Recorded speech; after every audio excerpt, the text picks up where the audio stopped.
ചേർത്തി കൊടുക്കട്ടെ. ഓരോരുത്തർ മഹാനാ പാണക്കാട് സയ്യിദ് മുഹമ്മദ് ഷാബ് ഒരാളെ തൊടണല്ലോ.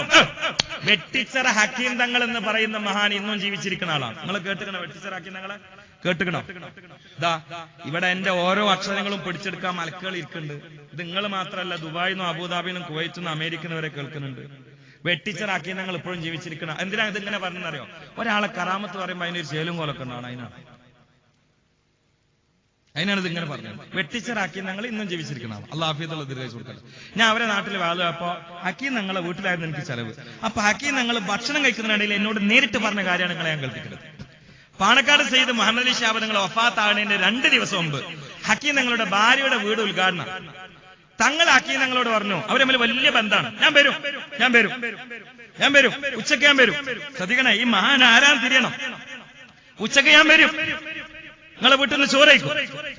എന്റെ ദുനിയാവിലെ അവസാനത്തെ ഭക്ഷണം അത് അവിടെ ആയിക്കോട്ടെ. സയ്യിദ് മുഹമ്മദ് അലി ഷാബ് തങ്ങൾ വന്നു. ഉച്ചയ്ക്കുള്ളത് അസർക്കാ വന്നത്.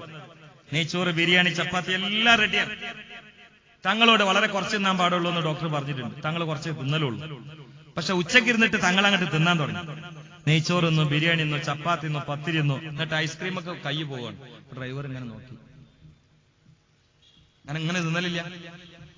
ആ തങ്ങൾ പറഞ്ഞു, എന്താണ് ഇതിന്റെ ദുനിയാവിലെ അവസാനത്തെ ഭക്ഷണം, ഞാൻ ഭക്ഷണം കഴിക്കൂല, നിങ്ങൾ കുറച്ച് കൂടി തിന്നിട്ടെ, ഈ നോക്കണ്ടെന്ന് പറഞ്ഞു. ഇതിന്റെ ദുനിയാവിലെ അവസാനത്തെ ഭക്ഷണം, ഞാൻ ഭക്ഷണം കഴിക്കൂല. അതിലാക്കി ഞങ്ങള് നീച്ചിട്ട് പറഞ്ഞു, എന്താ തങ്ങൾ എങ്ങനെ പറഞ്ഞ്? അല്ല ആഫിയത്തുള്ള ദീർഘായുസ്സേറ്റെ. അതിനാമ്യം പറഞ്ഞില്ല, അതിനൊറ്റ ചിരിച്ചു.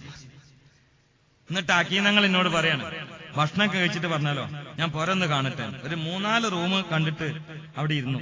ഇനി ഞാൻ കാണുന്നില്ല. അൽ ഫാത്തിഹ അങ്ങോട്ട് വിളിച്ചിട്ട് തങ്ങൾ വരാം. ബഹുമാനപ്പെട്ട മുഹമ്മദ് ഷാബ് തങ്ങൾ പാണക്കാട്ട് കുടുംബമൊക്കെ ദ്വാരക്കാണെങ്കിൽ കൂടി വന്നാ 12 മിനിറ്റ് ഉണ്ട്, അതിലപ്പുറം പോകില്ല.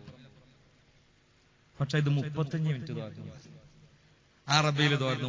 ഇനി വിളിക്കാൻ ബാക്കിയുള്ള ഔലിയാക്കളിൽ എല്ലാരും വിളിച്ചു. എല്ലാ അഹ്ലു ബൈത്തിൽ എല്ലാവർക്കും, ഔലിയാക്കൾ എല്ലാവർക്കും, മുസ്ലിമീങ്ങൾ എല്ലാവർക്കും കൊണ്ട് തോർന്നു. വിവേചനം കാണിച്ചു എല്ലാവർക്കും കൊണ്ട് തോർന്നു. എന്നിട്ട് നോക്കൂ, ഹക്കീം ഞങ്ങൾക്ക് കൈ കൊടുക്കും പറഞ്ഞു, അസ്സലാമു അലൈക്കും, ഇത് നമ്മൾ അവസാനത്തെ കാഴ്ചയാണ്, ഇനി മാഷറിയിൽ കാണാം. എന്നിട്ട് നേരെ പോണത് വീട്ടിലാണ്. പിന്നെ ഉച്ചഭക്ഷണം കഴിച്ചിട്ടില്ല, അവരമ്മിൽ കണ്ടിട്ടില്ല. പിറ്റേന്ന് വഫാത്താകാണ്. ഈ മനുഷ്യൻ കേവലം ഒരാളാണോ? അള്ളാന്റെ ഔലിയാക്കപ്പെട്ട ആളല്ലേ?